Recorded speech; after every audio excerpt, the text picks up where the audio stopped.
Hello, and welcome to our third Meetup Monday, where the Falmouth Labour candidates, get together and have a bit of a chat about various different topics. Today, we're going to be talking about the environment within Cornwall, and I guess Falmouth fairly specifically. So, to start with, if you'd like to go around and introduce yourselves again, and just give me a little highlight of what your favourite area is, or your most enjoyable part of the Cornish environment is, just to kick us off. Sinead, I'm going to come to you first. Hello, I'm Sinead. I'm standing in Falmouth, Boslowick. Oh, my favourite part of Cornwall. Well, this winter I've been bodyboarding a lot in Godreevy, which is amazingly beautiful. But I also really love the cycle routes around Camborne and Redruth, because you go past some kind of old mines and it's just incredible, especially for children. There's just so much to see and learn about the Cornish history. So they're the two that spring to mind. Obviously, there are hundreds more. Jayne, what do you think? I'm Jayne Kirkham. I'm standing for Falmouth Penwerris. I was thinking about this, and you know, in the last year, the place I've been more than anywhere else that makes me chill out and be able to slow down a bit is walking around Pentennis Point, which isn't very far from where I live. It's the only walk my son will go on. So when he was on lockdown too and he wasn't at school, that was the place we would go. And there are some lovely points there when you can go down onto the rocks and you can look across the bay and look at the lighthouse and St Mawes and Flushing, and it kind of it settles me. It's lovely. So I would say that. And Kirstie? So I'm Kirstie Edwards. I'm standing for Trescobeas and Budock. It's really hard because I'm such a sea lover. I anything that involves being in the sea, on the sea, paddleboarding, swimming, I'm there. And I also am so passionate about the creatures that live around here. So, but I'd probably say locally, and again with lockdown and stuff, obviously having to go locally, Castle Beach, because Castle Beach has actually got one of the rarest little crabs that there is in the whole world, which they didn't think existed anymore 50 years. It's called St Piran's hermit crab, tiny little thing with little red eyes on the end of him, and they refound him about 5 or 6 years ago, and they're one of the only places in the whole world, I believe, that they live, and I just love seeing stuff like that. So I'd say rock crawling, Castle Beach with the kids, maybe a cheeky swim if I can get away from the kids. That would be definitely my highlight. Great name as well. Yeah, obviously. Yeah. I mean, it's probably got a Latin name too, but. And lastly, I'm Laurie Magowan, and I'm standing in the ward of Arwenack. I think my favourite spot is the head of the Helford River. If on the fairly rare occasions I manage to get out on the coastal path, going running, coming up sort of above Durgan and looking down over there, it's not far out of Falmouth, but you could be a million miles away, and just love the views, peace and quiet. So that's my favourite spot, I think. So the environment is obviously very important to us and very close to us in terms of where we live and how we interact with it. But there's, I think, probably a lot of pressures really in terms of obviously the global environment, but within Falmouth and Cornwall as well. It's a real balance, I think, in terms of obviously encouraging growth in the economy, obviously tourism and hospitality, of which we rely quite a lot, but also, you know, managing, mitigating and reversing, I guess, some of the impact, if possible, on the environment. Kirstie, with your Falmouth Free Plastics activity, what's the sort of great pressures that you see and the issues that you face on a regular basis? Well, I mean, there's so many. This is the thing, like the Plastic Free Falmouth thing started like 4 years ago, and we kind of very much rode off the back of the sort of the Blue Planet wave of people being interested in plastics specifically. So obviously we targeted plastics. I think by getting involved in that and trying to almost fix the single-use plastic problem a bit to an extent locally as far as we could in terms of working with local businesses and getting people engaged, beach cleaning and all the rest of it.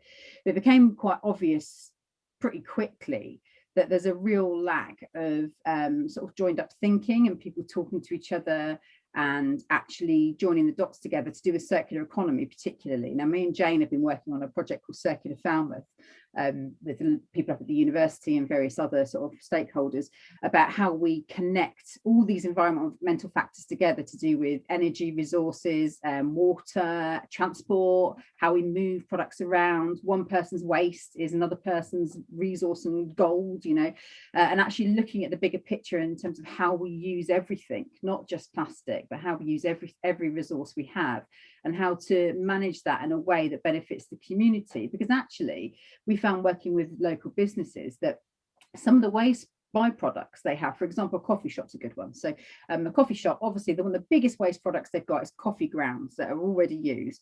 Now, by matching them very simply with an allotment, those grounds then become part of the composting, and it re-energizes the soil, and it puts lots of really great nutrients back into the soil, which then helps with into the soil, that helps with carbon capturing. So very easy, simple match. Or another one would be like one of the big companies we worked with, a larger one, and they had lots of pallets wasted that were going to be sent halfway across the country.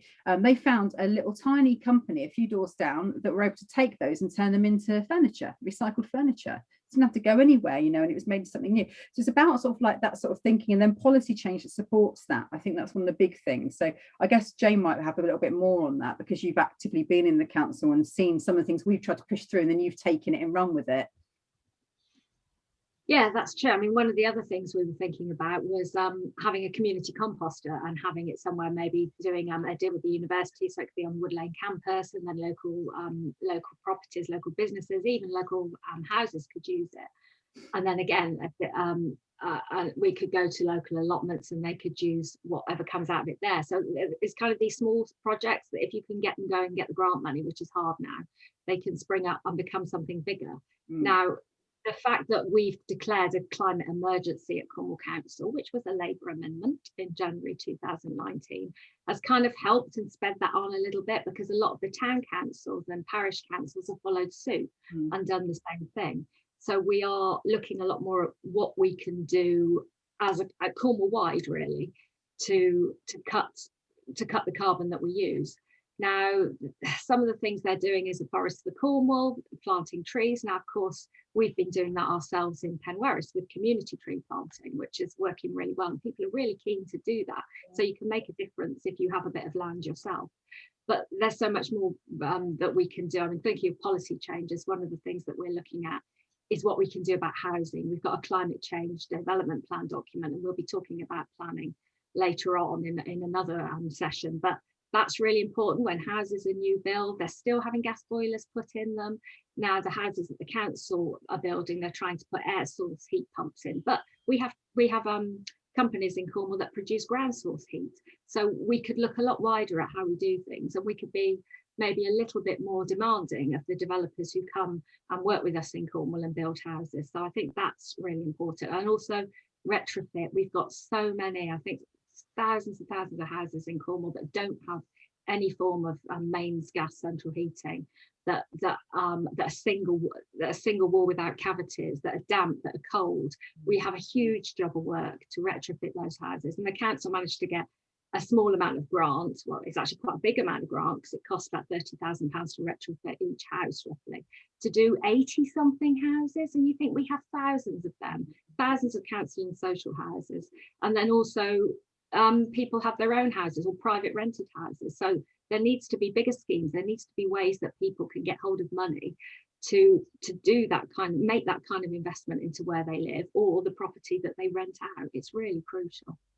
Yeah, definitely. I think the residential side is absolutely massive, as you say, in terms of new buildings, but actually the poor quality of stock across Cornwall in terms of retrofitting. But you know, it is an expensive business, isn't it? Sinead, from a business point of view, what are the challenges that you face, or things that you're aware of in terms of positively contributing to the environment, or some of the challenges you may face? Well, I think, you know, as a business, we recycle everything we use, but I think what's very important to remember in discussions about the environment is what you can do on your own, because you do hear a lot of people say, oh well, China's putting out all this stuff, what can we do? I'm a really keen cyclist, but I'm also I love driving. I mean, I love my car, and in places like Cornwall, cars are very much essential for many people. What I'd really like to see is more people look at other ways in which they can, particularly journeys less than 2 miles, about making it easier for people to walk, or cycle on those small journeys, and particularly for children. I mean, I've got children at Penryn College. There's no way that at the moment my daughter would cycle, because it's such a dangerous route up there, let alone Falmouth Primary. So I think I'd really like to look at ways in which we can remember that people are not just drivers, or they're not just cyclists. There seems to be a lot of headbutting between cyclists and motorists. But the thing is, many of us are cyclists, we're walkers, we're runners, we're drivers, we are all those things. It's just about making it work for everyone. And I think, I don't know if any of your mothers like this, but my mum is Irish, and she always says, oh, all this green stuff, we were doing that ages ago. And it's really important, I think, for the old generation, they were doing it ages ago. My mum was recycling bottles, she was using plastic bags, she was doing all the stuff that her grandkids now say, oh, grandma, why don't you do that? And it really is teaching your grandmother to suck eggs, because she's got a lot to say about when, you know, we were little, all this stuff was already going on. So I think there's so much we can learn from people who have been doing this for a long time, and just remember we can all do our bit, which is really hard to remember when you see, you know, what's going on elsewhere in the world. Yeah. How about you, Laurie?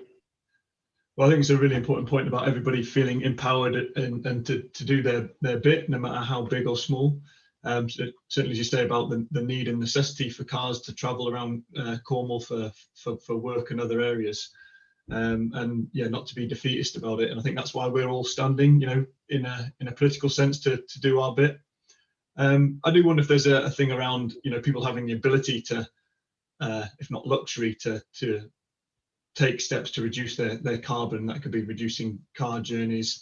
I was talking a bit ago about, you know, sort of food waste and composting. That's a helpful tip about the coffee granules. They're going to go straight onto the plants now.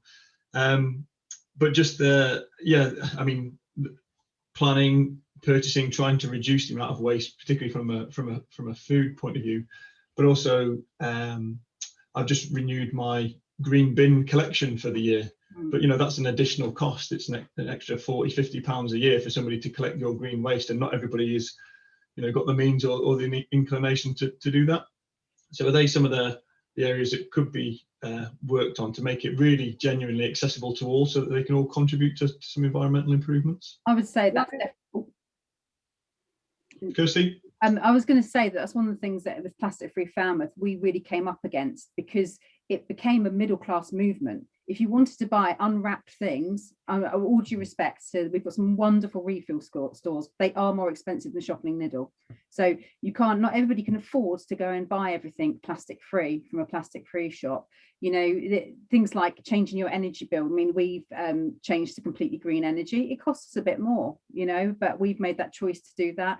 All these sort of like wonderful things like reusable sanitary products and all those things, you have to have the money to invest in them in the first place. So they're not truly accessible. They are a lifestyle choice at the moment, and that's one of the really big things we've been working on with the supermarkets collectively en masse in the sort of plastic warrior world, is trying to look at getting the costs for buying an unwrapped pepper, for example, the same as one that's pre-packed, which we did all the maths on it, and you were paying almost twice as much for the unwrapped one as you were for the pre-packaged one, because it's simpler for them to put it through the checkout, which is bonkers, right? And actually we have seen loads of inroads with that kind of stuff with the supermarkets, but there needs to be more pushing from central government on things like deposit return schemes and things like that. And I know with Jayne, we've done quite a lot of work with the waste management team up at Cornwall Council on things like the new waste contract, haven't we?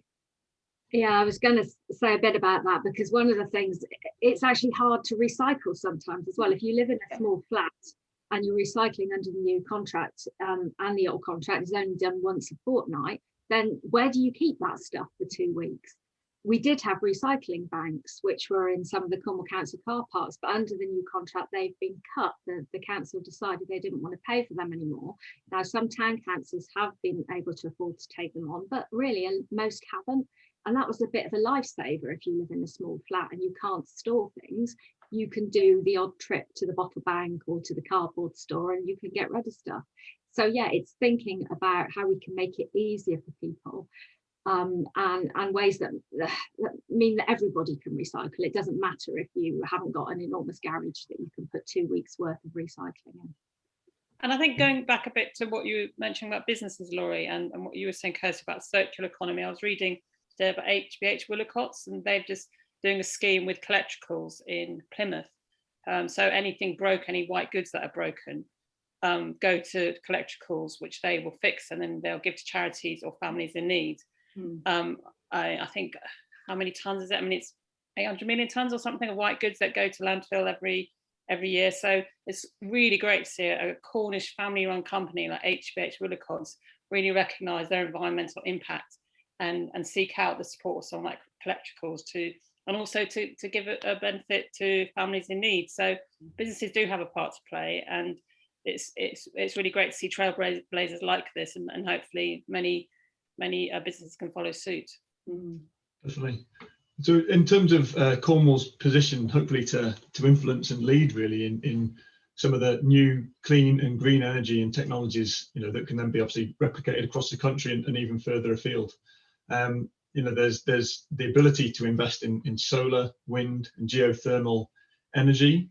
And I know there are projects taking place within the University of Exeter, the TEVI project being a key one around sustainable growth. Engaging with businesses across Cornwall to really sort of promote and amplify new ideas that can then be rolled out about sort of sustainability. So Cornwall's got the ability to lead and be at the forefront of some of this activity and work. Is there any sort of challenges, do you think, in Cornwall doing that in terms of awareness raising? Investment. We work with TEVI. Money. Yeah, that's the problem. We need money. We're the company I run, Plastic Oceanic. We take non-recyclable marine litter and we recycle it, and we work with TEVI.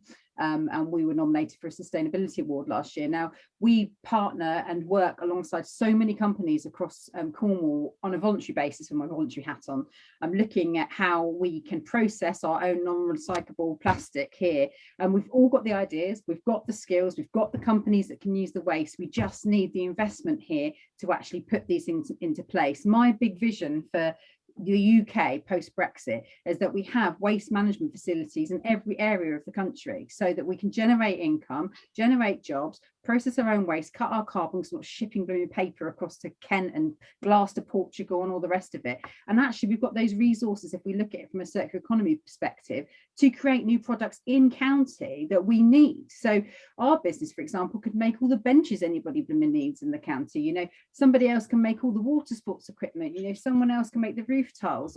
It's not a genius idea, it just needs investment to actually get the infrastructure in Cornwall to make it happen. There are the people here, there are the ideas here, there are the innovators here. It just needs money.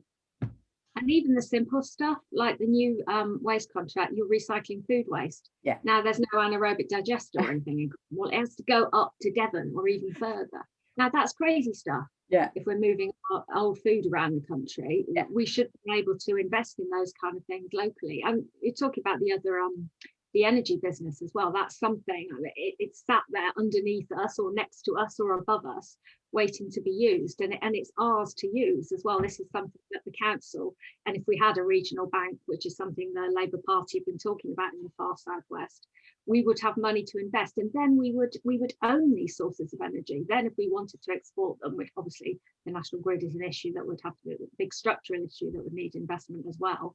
But we could become self-sufficient. We could even export energy, and it could be ours. We could own that.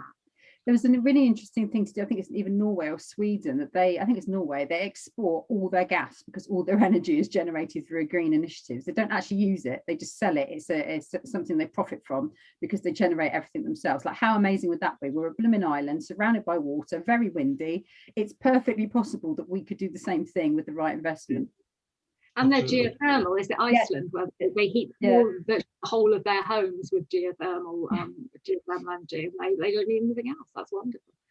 Now might be an appropriate time to name drop Labour's Green Recovery, which is the strategy really, which is about helping businesses and communities come out of COVID in a positive and a green way. So the aim is to create 400,000 jobs, both a mixture, from business investment, clean and green energy growth, to really sort of push the country forward. And I think Cornwall can really sort of lead and benefit from that. So some great ideas there. I think we're close to running out of time, so thank you again for your time and input. Really passionate and informed conversation as always. Next week, I think we might be looking at planning, which really does evolve on from the environmental side of things. Very contentious, huge amount of activity taking place obviously around Falmouth. So look forward to talking about that in more detail. Fantastic. Thanks. Thank you very much. Thank you very much. Bye. See you next week. Bye.